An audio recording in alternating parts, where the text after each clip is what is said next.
మీకు బాలకృష్ణ గారో లేక Balakrishna building IP address నుంచో మీ చెల్లెల మీద తప్పుడు ప్రచారం జరిగింది అని మీరు నమ్మింటే, మీకు తెలుసుంటే, మరి మీరు 5 సంవత్సరాలు ముఖ్యమంత్రిగా ఉన్నారు కదా.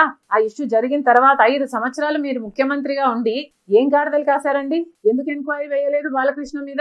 మీరు ఇప్పుడు చెల్లెల మీద ప్రేమ ఉన్నట్టు మీరు మాట్లాడుతున్నారే.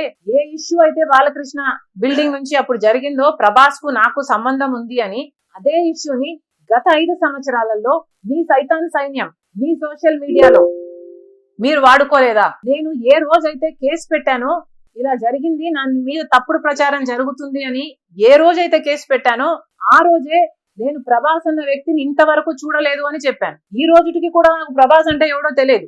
ఈ రోజుటికి కూడా చెప్తున్నా, ఆ రోజు ప్రమాణం చేశాను నా బిడ్డల మీద నాకు సంబంధం లేదు ఆయనతో అని. ఈ రోజు మళ్ళీ చేయడానికి కూడా చెప్తున్నా, నాకు సంబంధం లేదు ఆయన. నా బిడ్డల మీద ప్రమాణం చేసి చెప్తున్నా. జగన్మోహన్ రెడ్డి గారికి ఇవన్నీ తెలిసి కూడా నాకు క్యారెక్టర్ లేనట్టు, నాకు ఆయనతో సంబంధం ఉన్నట్టు గత 5 సంవత్సరాలలో మీ సైతాన్ సైన్యం చేత ప్రోపగండా చేయించలేదా? మీకా చెల్లెల మీద ప్రేమ ఉన్నది, సిగ్గుండాలి కదా. మళ్ళీ నా వీడియోనే ప్లే చేసి మళ్ళీ ఆయనకు మైలేజ్ వచ్చేటట్టు వాడుకుంటున్నారు. అంటే నా వీడియో పనికొస్తుందన్నా మీరు వాడేసుకుంటారు. సో మీరు చెల్లెల్ని వాడేసుకుంటారు, మీరు తల్లి మీద కేసైనా పెడతారు, మీరు నాన్న పేరుని సిబిఐ ఛార్జ్ షీట్ అయినా చేర్పిస్తారు. మీరు ఏమైనా చేయగలరు, మీకు మీరే సాటి సార్.